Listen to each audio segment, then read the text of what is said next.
Hello guys, আজকে যাব আমি মাসির বাড়ি। আমি এইমাত্র পুজো দিয়ে এলাম।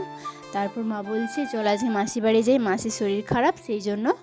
তো চলো রেডি হওয়া যাক। এই টপটা আর এই ফ্রকটা পরবো। তো চলো এইটা পরে নিই। পরার পরে দেখো আমাকে কেমন লাগছে। এটা পরে যাব আজকে মাসির বাড়ি।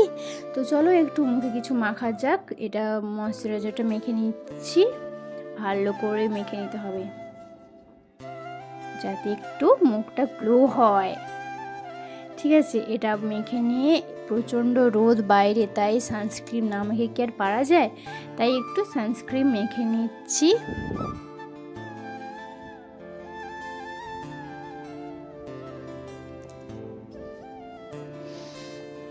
মাখা কমপ্লিট আমার। এইবার ভ্যাসলিন লাগিয়ে নেব ঠোঁটে।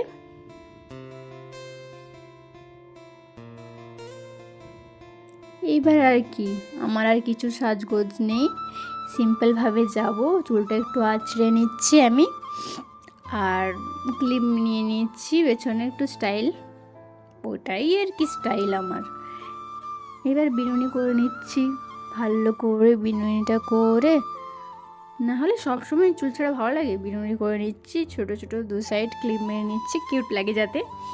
আর একটা কানের ট্যাপ পরে নিচ্ছি, আর একটা ছোট টিপ না পরলে হয়। তারপরে একটু লিপস্টিক না পরে এই লিপ বামটা নিয়ে নিয়েছি। চলো রেডি পুরো আমি। এইবার বেরিয়ে পড়েছি। আর হ্যাঁ, আজকে চকলেট ডে, তাই আমি মাসির জন্য চকলেট নিয়ে নিয়েছিলাম। গাড়িতে উঠে পড়েছি। এবার আমি নেমেও গেছি। এবার মাসির বাড়ির কাছাকাছি চলে এসেছি। মাসি ওইখানে বসে আছে, তোমাদেরকে দেখাচ্ছি, দাঁড়াও। ওই যে ওইখানে বসে বসে ক্যামেরা করছে। জ্বর গায়ে হয়েছে, তাও দেখো ভিডিও করা ছাড়বে না, তাই মাসি ভিডিও করছে আমি এসেছি বলে। Happy chocolate day. দেখো মানে ওর থেকে ভালোবাসা মানে আর কিছু হতে পারে। কেমন লাগলো? আমার শরীর খারাপ না, তাই জন্য আমাকে দেখতে এসছে আমার বাচ্চাটা। লাভ ইউ বাচ্চা আমার। তো চলে এসেছি মাসির বাড়ি। সবাইকে টাটা।